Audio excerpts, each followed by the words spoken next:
अब यहाँ रोड पे हैं, कोई गाली बकता है, कोई क्या करता है। मेरा क्लेवर, मेरे घर में बच्चे भूखे मर रहे हैं। कभी कभी तो घर ही नहीं जाता, रात भर बाहर रक्शे में फिरता रहता हूँ। बच्चे सो जाएं जब जाऊँगा। सहाफत मुश्किल है। अब इस दोराहे पे खड़ा कर दिया कि आज जेब में सैलानी का कार्ड लेके घूम रहे हैं।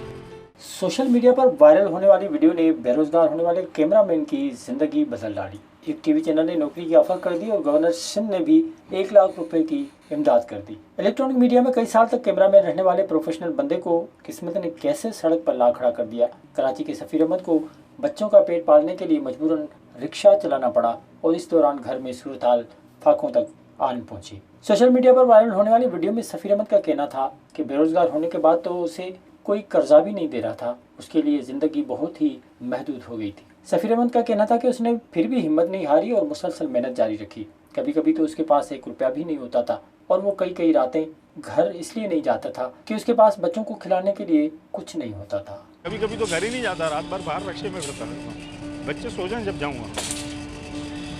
अपना वो वक्त याद आता है, काम पे थे तो कर कोई करता भी था, कोई देता भी था, कर्ज भी मिल जाता था। अब बेरोजगार बंदे को कौन देगा?